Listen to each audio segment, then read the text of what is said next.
आते हैं। जितना उन्होंने भरा है संगम जितना भरा है लास्ट में भरा है। लास्ट में वो रियलाइज करते हैं। शूटिंग पीरियड के मध्य में ही कहेंगे ना। इब्राहिम ने कब भरा? शूटिंग पीरियड के मध्य में आगे भरा तो वो तो नहीं मिलेगा। क्या करे बेचारे, अपने अहंकार में मगरूर रहते हैं। नारायणपुरा में, अहमदाबाद में एक मुसलमान आया था। उसने 7 दिन बैठ करके बाबा से कोर्स किया नारायणपुरा सेंटर में, जहाँ वेदांती बहन थी। पालड़ी में नहीं था क्या? पालड़ी से नारायणपुरा सेंटर खुला पहले, उसमें उसको ट्रांसफर किया गया। छोटी माँ। हाँ, तो मुसलमान आया गपचरिया, काला काला भूत।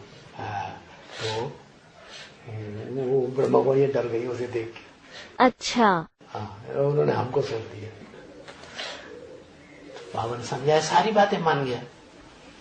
फिर उसके बाद आया ही अहंकार ही तो अहंकार।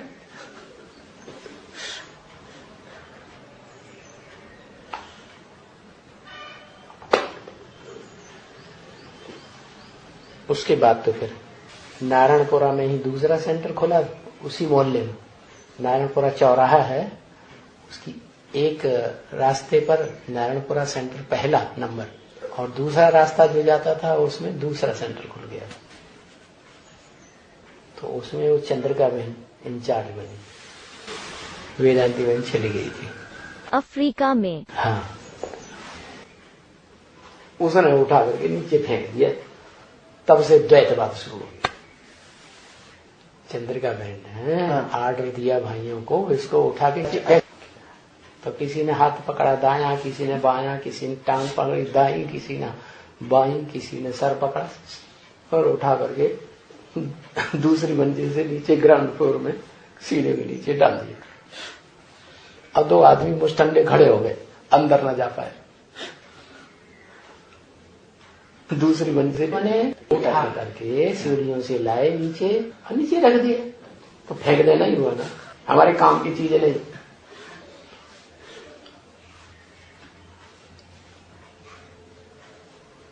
तो तब से वो बीज बो गया, बो दिया गया है द्वैतवाद।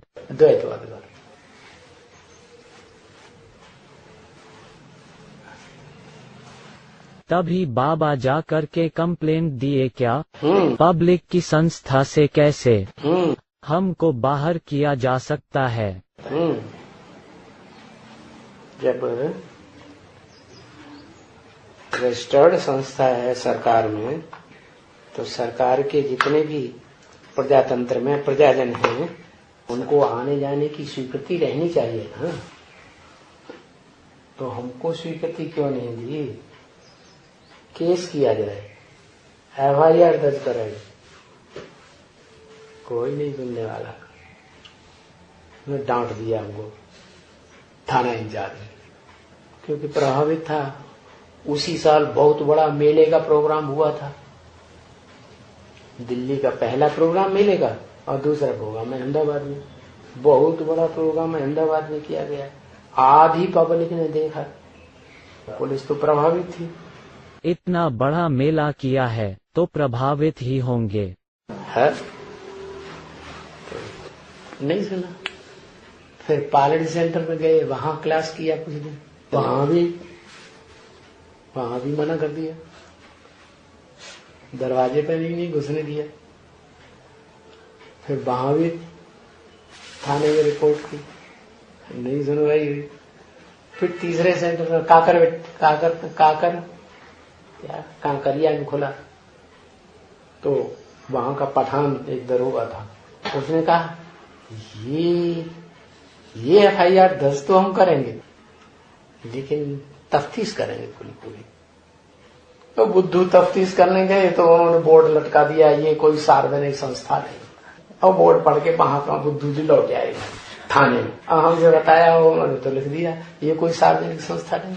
अरे हमने कहा इतना बड़ा प्रोग्राम हुआ पब्लिक में, आप क्या अभी ट्रांसफर होकर के आए?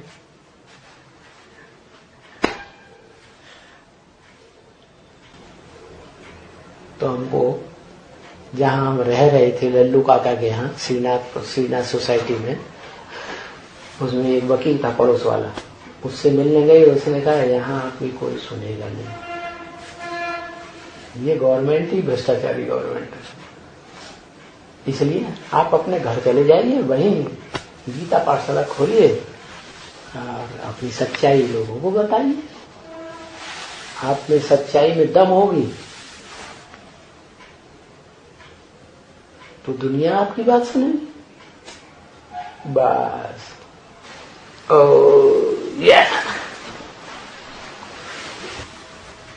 और गौरी कौन हुई?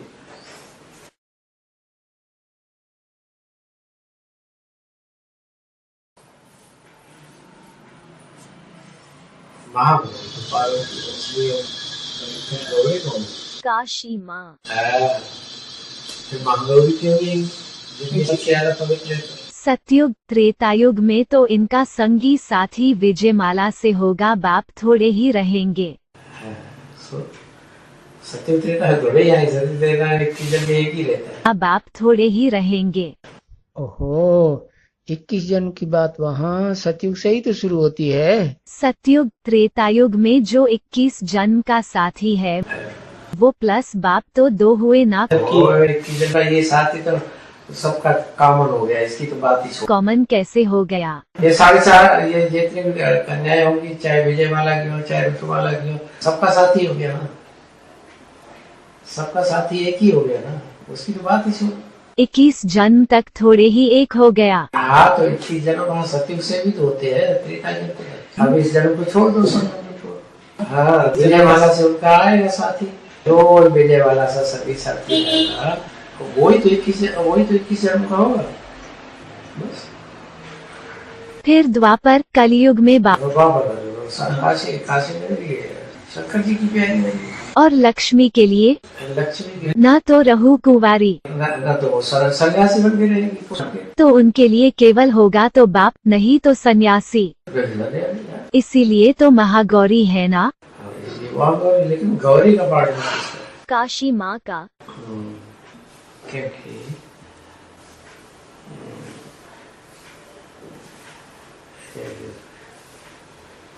किस जन्म में उनका बदल जाता है। जन्म में तो पक्का है, इसलिए पतित जन्म है उनमें भी वो बुरी बन के रहती है।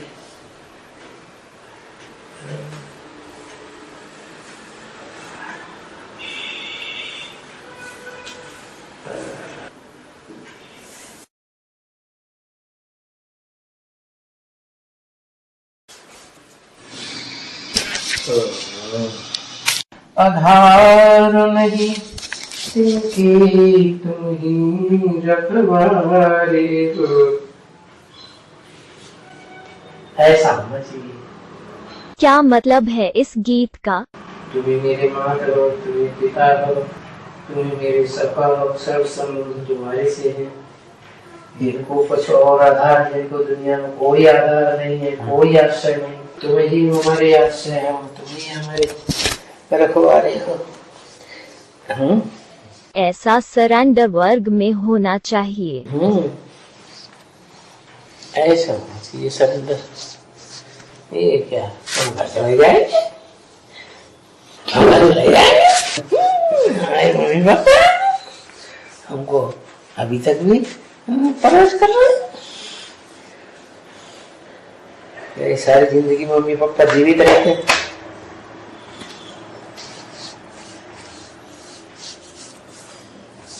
कितना जोर दिखाते हैं। सो भी शिवा बाबू बता, बिचारा शिवा धमकी शिवा